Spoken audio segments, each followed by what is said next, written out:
Hi, I'm Brandon Hyde, and today I'm going to teach you the proper form and movement for flat bench press. First, you're going to take your seat on the bench and make sure you have a strong foundation and dig your shoulders into the bench.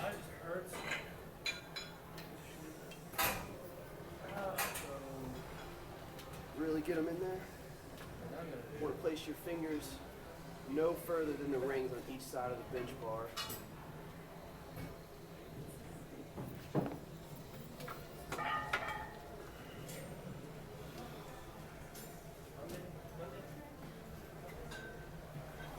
Easily slow it down to your chest.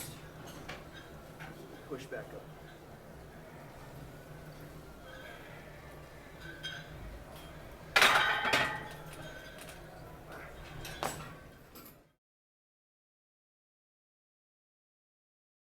Do a deadlift.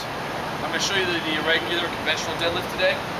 What you're going to do, you're going to approach the bar, feet hip width apart, so the bar is going right over top your shoelaces. Now from here, you're going to take your hips. You're going to see your hips back like this. Notice when I sit my hips back, I keep a nice arch in the lower part of my back. It's imperative that we keep this arch the whole time during the exercise. If I start to lean over and pick up the bar like this, you now see I have a lower, the arch in my lower back is now lost.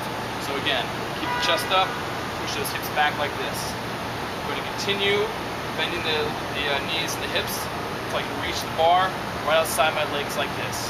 Again, still have a nice, good, solid arch in my back. My head is going to be looking about 5-10 feet out in front of me. I don't want to lift my head up like this, I'll start craning my neck.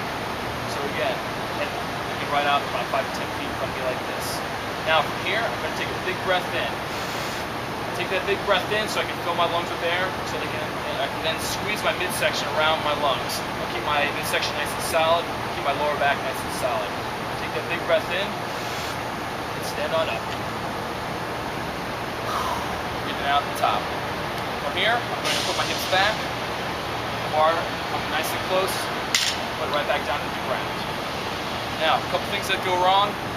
People will approach the bar, stand a little too wide like this, grab a little bit wider like this. It becomes a very inefficient motion, and a lot of times they tend to round their back. So again, remember, keeping the hips in, keep the feet hip width apart. Another thing that tends to go wrong is people start to pick up the bar, they start to keep the bar away from them like this. If I start to pick up and the bar is a couple inches away from my shins, I'm going to start to round over my back. I want to keep that bar in contact with my shins. Keep it in contact with my shins, it's going to be a much stronger motion. I have a much stronger arch in my lower back. Big breath in. Now at the top, some people tend to stop right here like this. I want you to stand up tall, squeeze the butt like this.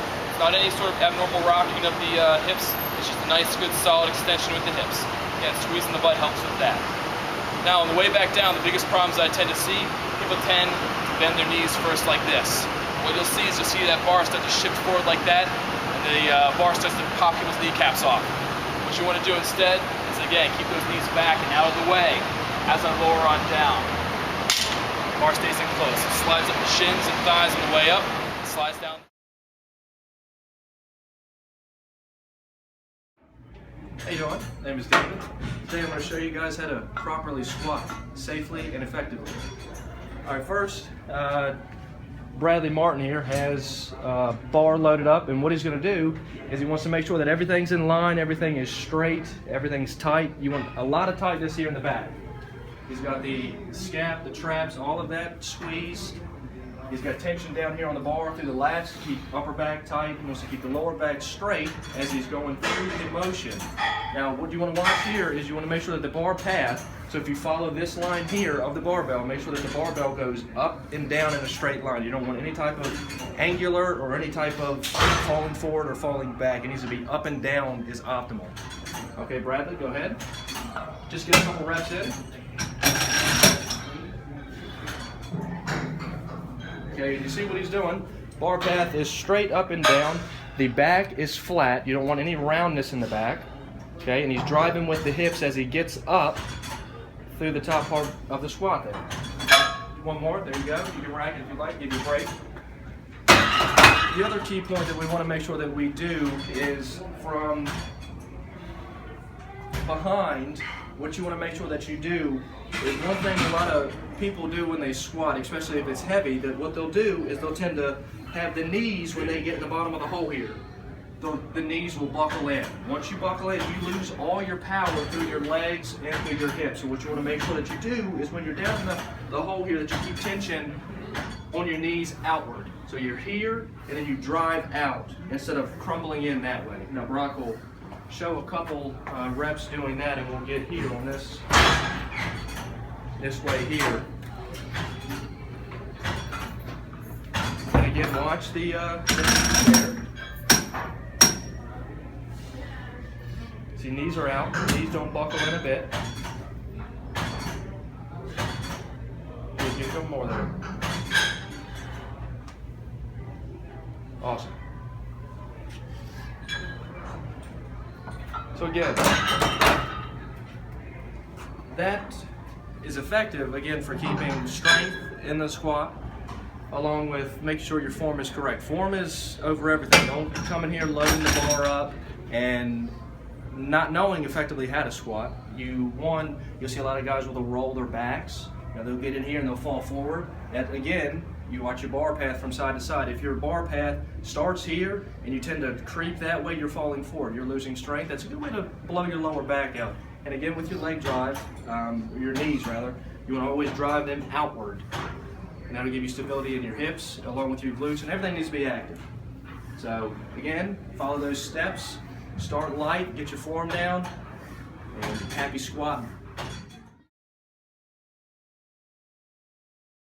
One of the biggest things that we talk about when we're talking high school athletes from that transition, becoming a high school athlete, is I think the use of the weight room. Because the weight room is a place that in younger grades it's probably not familiar. And then we get into it and all of a sudden, a lot of times we're just thrown into the deep end and we need to start, and we feel like we just need to start treading water. But what we need to do is make sure that we understand that form is everything. If you want to be a great athlete and you want to be a durable athlete, then form, how you do and what you do off of the field, particularly in the weight room, will translate on. Meaning that if you're using bad form and bad technique in the weight room, you're probably going to translate onto the field as well. Because we want to make sure that we're doing things like our squats, that we're sitting down and we're not bending at our waist. We want to make sure that we have, a good a form as far as keeping our body upright. The other thing that we want to do is we want to make sure that we're not doing too much weight.